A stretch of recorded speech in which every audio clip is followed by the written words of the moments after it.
Hello, everyone. My name is Amina Tariq City Bay. I'm the manager of End Plastics at earthday.org, and welcome to 22 Minutes with Laurene Allen.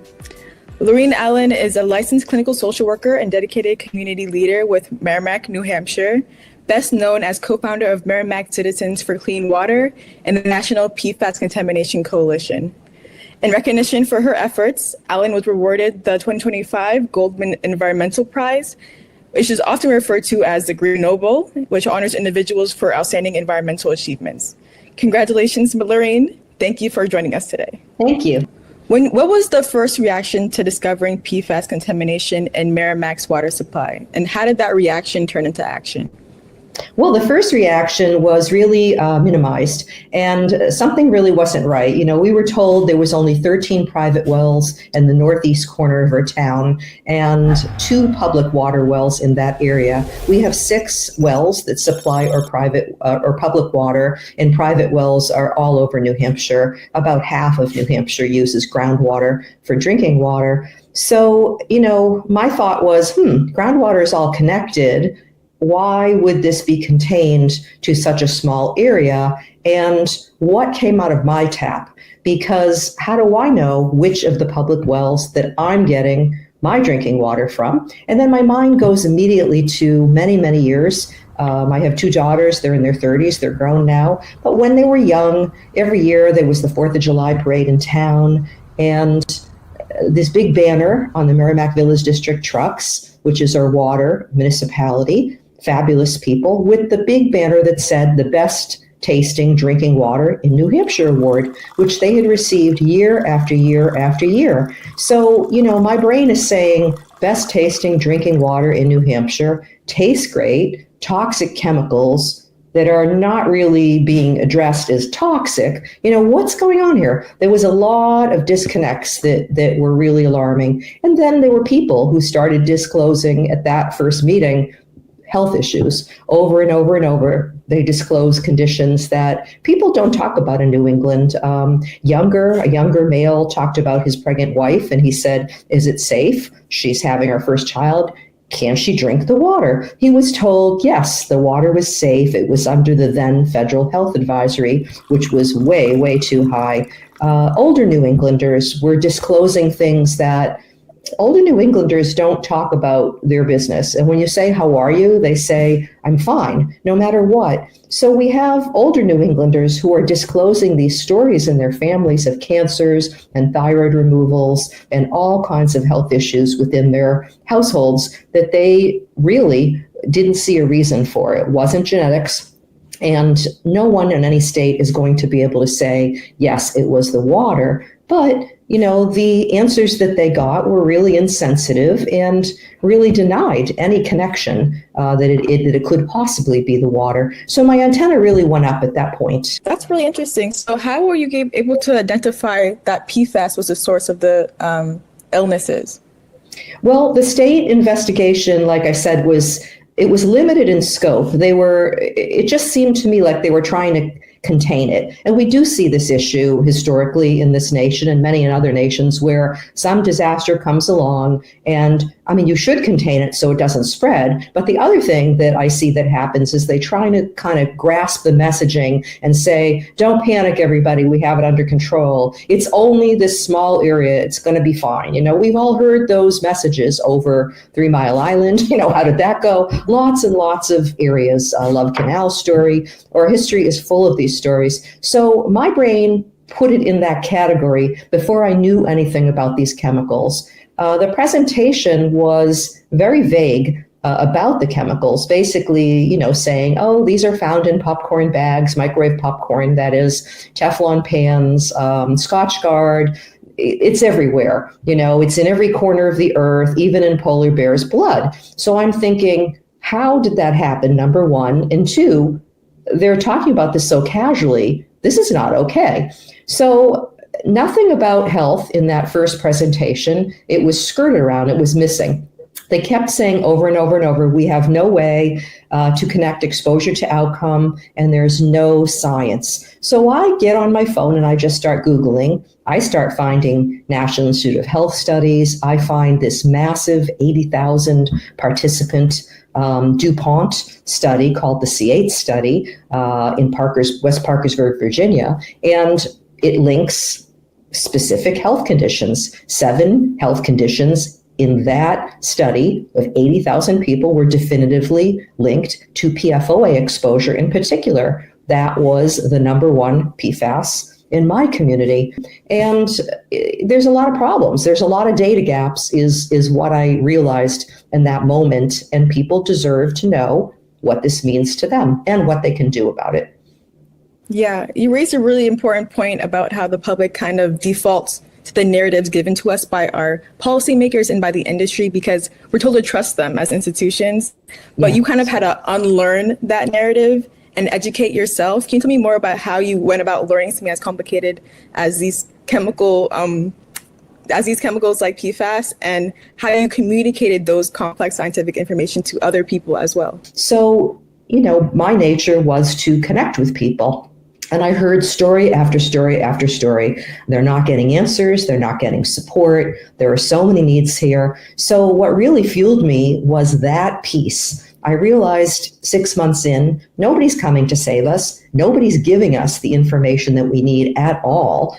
Not even little bits that they could be giving. It was horrible. So somebody has to get people, to the best of my ability, what they need. So in addition to my full-time job, I came home at night, ate dinner while I was scrolling on an iPad, sat there at night when I should have been relaxing and taking care of myself or reading a book or something. And I would read and read and read. I started seeing, who's doing work on this. Google searches are amazing things. And I was determined to get some answers, to get some support. And I was seeing this pattern where we were being told our exposure was, quote, relatively low. They were comparing us to Department of Defense impacted communities with very, very high levels of PFAS from firefighting foam. And that didn't seem, and they were steering away from industry. And I picked that up, and I started saying to myself, if we're studied, if I accept this phrase that this is a, quote, relatively low exposure level, from what I'm seeing, that means these chemicals are toxic at very low levels, and we should be studied, because if this could be shown here, then everyone everywhere will know that these chemicals need to ban as a class. A bit ambitious looking back, this was 2016 and 2017. I hadn't known that I'd probably be working on this issue for the rest of my life, but I also knew that it wasn't going to be solved in a month or 6 months or a year. So, that's a general, sense of what pulled me in, the people, the stories of the people who deserve answers. Wow. And I think you raised a really powerful insight about how trust and hope and empowerment should kind of precede education. Because again, we've really lost trust in some of our institutions to provide the full picture on the impacts that are happening to us. And I really love that you said you're sitting down with them and validating their experiences before you try to shove a whole bunch of information in their face. And then once you're able to empower them and build that trust, you're also providing your resources and creating a network for when they're ready to take the steps to mobilize action. And that's really amazing. Yeah. Myself and many others who joined me did that. We created bit by bit, the information network that we needed across the nation. And it wasn't easy because there were people who did know things about this, but it wasn't on record with the CDC or anywhere else. Mm-hmm. And for those who are not familiar with the story of the Saint-Gobain Performance Plastic plant closure, can you briefly walk us through what happened? Well, in the beginning, what I knew in this investigation was this factory fabric coated. So they fabric coated with chemicals, PFAS chemicals. So Teflon coated fabric, basically, that made radome covers for satellites in domes like the Denver Broncos and the Denver airport, lightweight fiberglass infused with coating. So this fabric would go into these dip pans and dip into this toxic mixture of many PFAS, go up into these columns and they would cook. So this facility ran it too fast, too hot, and 13 air stacks were in this facility, and all of them were unfiltered. So round the clock, 24/7, pouring PFAS into the air. So the state acknowledged and said that the groundwater contamination was from air emissions. So air particulate that lands on the soil, leaches in, gets into the ground, and travels. No one was talking about the air quality itself, all the other pathways that came from the facility. So I started thinking about stormwater, the sewer system, what they were flushing in. They were dumping into the Merrimack River. So there were many, many pathways that I learned as I looked into this myself. The information was there. The public wasn't given the whole story. So to residents, I would listen to what their needs were. I would ask what they needed to know. They would ask me to interpret water test results and say, is it safe or isn't it safe? And here I am, telling them what I think when this isn't, my line of work. So what I did at public meetings is I became, at that point, I think a walking encyclopedia of really scientific jargon stuff that would make people's eyes glaze over, I knew. But when I was in a public meeting, face-to-face in comments, talking with people from the state and the supposed experts that are there to guide us through this crisis, I would continually fill in the rest of the story, and I would use the jargon, and I would use the science. And it was, looking back at some of those videos, I'm speaking like rapid fire. I'm very fluent in this language that I shouldn't even know. And people in the audience are kind of looking at me, looking at the, assistant commissioners and back and forth. And they're thinking, I don't even know what she just said there, but she's making him nervous. And I believe her, not him. And people started coming up and saying, keep doing what you're doing. So, we formed this citizen group, and we educated each other. And out of that group, we sent 3 of our women to Concord to run for office, and they did, to work on the policy that wasn't there. The laws were not sufficient by any means to address this. And the goal there was to give the Department of Environmental Services the power, because they were not allowed to act independently by the governor. And then the other piece of that was the water department. People get angry at anybody they can be angry at, local leaders, state leaders. That doesn't really help. So the water utility followed the law. And I went and did a lot of talking with those water operators. And I'd say, how's this been for you? This is horrible. And they opened up and they told me what they were going through. And I said, you followed the law, but did you know? They said, we had no idea.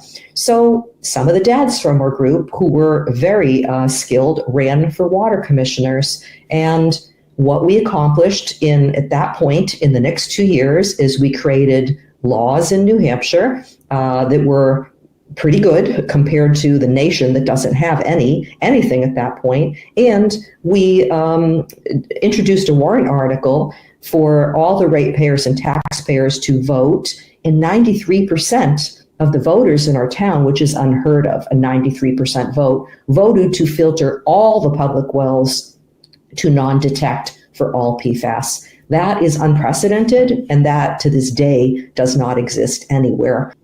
It's very time consuming. Yeah, but that's amazing that you're able to really mobilize people to take action. Was there a particular moment throughout the journey that was most impactful for you personally or for the movement as a whole?